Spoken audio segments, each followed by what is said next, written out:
So ito na naman tayo. Kasama na naman natin si Swabing Makoy. Hi guys. Anong ginagawa mo? Kakabakasyon mo lang sa Pilipinas. Isang linggo, 2 linggo. 2 weeks. 2 weeks. Tapos nagbakasyon ka na naman. Yes. Grabe. Alam mo, eto nang trainee ako, ang hirap. Actually, wala nga kaming bakasyon noon. Bawal mag-UQ kahit magkasakit bawas ang sahod. Pero si Mac, nakauwi na ng Pilipinas, nakapagbakasyon pa, wala pang 1 week, di ba? Bakasyon na naman. Alam mo kung bakit? Siya kasing nagbubuhat ng ramen na nila. O hindi. Kung hindi dahil kay Makoy, sarado na yung ramen na nila kasi 2 branch yan eh. Yes. Di ba? Yung isa nagsara na. Kasi wala doon si Makoy. Si Swabing Makoy, siya ngayon ang bumubuhat ng branch nila dito ng ramenan. Actually, yung restaurant namin, 2 yung branch. Yung main branch sa Okasaki. Tapos yung extension branch, ito sa Toyohashi. Nung nagbukas sila sa extension dito sa Toyohashi, nangailangan sila ng tao. Doon ako na-hire. Oh. Doon ako natanggap. Tapos, yun, dahil nga nag-vlog ako, accidentally nag-boom yung mga videos. Yung effect niya, exponential eh. Pati restaurant, kasama. Pati sales, gano'n. So, lumakas yung restaurant kasi nagkaroon kami ng mga Filipino customers. Kasi yung mga gaijin na walang masyadong Nihongo, English lang. So, since ako lang nakaka-English sa restaurant. Kaya, dumagdag din yung sales. Malaking bagay din. Tapos yun, nalampasan namin ng sales yung main branch sa Okasaki. Natalo ng extension branch. Proud. Grabe, no? Tapos, sad to say, nagsara na yung main branch. Nagsarado na sa Okasaki. Tapos yung mga regular customer namin sa Okasaki, dahil namimiss yung ramen namin, pupunta ko sa Toyohashi. Ang ganon? Tapos ngayon, Toyohashi na lang talaga ang meron. Na Nikkei ramen. Yun yung main. Yes, the one and the only. Oo. At teka, malapit na ba tayo? Saan? Kariwa banda? Diretso lang. Yung may pagkakit na yan, hindi kayo sa kanila. So, ibig sabihin, hindi naman porket sa ikaw ang na-hair, sumikat na agad. Oo. Bakit sumikat? Anong ginagawa mo pa kasi? Hindi kasi, di ba,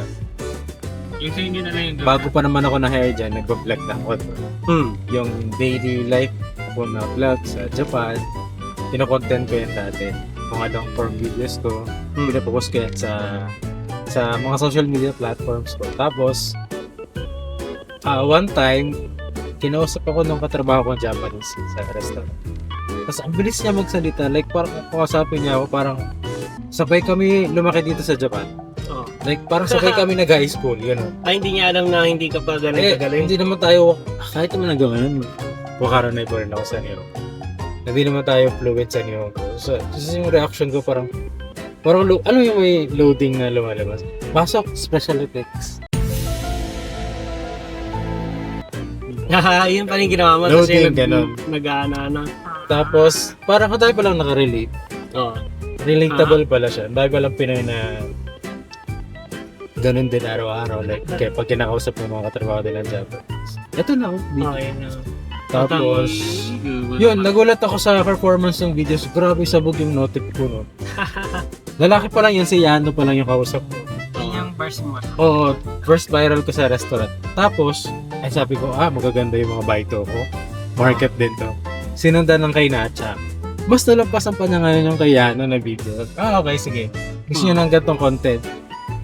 Sunod-sunod din natin. Yun hanggang ngayon. From 5,000 yung page ko sa yung followers. Sa Facebook. Oo. Yun yung parang nag-chat na ba tayo na wala pa, no? Wala pa. 20,000 Parang namit na. kita parang 20,000. Oo, no. Pero Kasi grabe. kung napanood kita nun sa Tokyo area. Oo. Tapos yun, from 5,000 napunta na siya. Oo, 19. Grabe, no? Wala. Success Tumaas story, no? yung page ko, yung engagement, yung followers, plus yung sales ng restaurant, plus natutuwa yung mga Haponesa kasi nakakamit sila ng mga ibang lahi. Hindi naman pala daw boring, gano'n. Hindi naman pala boring. Feeling nila na sikat sila, gano'n. Oo. Tuwa nga sila pag may nagpapapictures ako. Pero wag lang yung basta. Pero kasi biglang papasok, nakakamera na agad. Natatakot sila. Yun pala. Lalo mukha ni Perry. Oy, teka. May dalang camera. Be right back kasi mamimili mo na kami. Bye muna. Haha.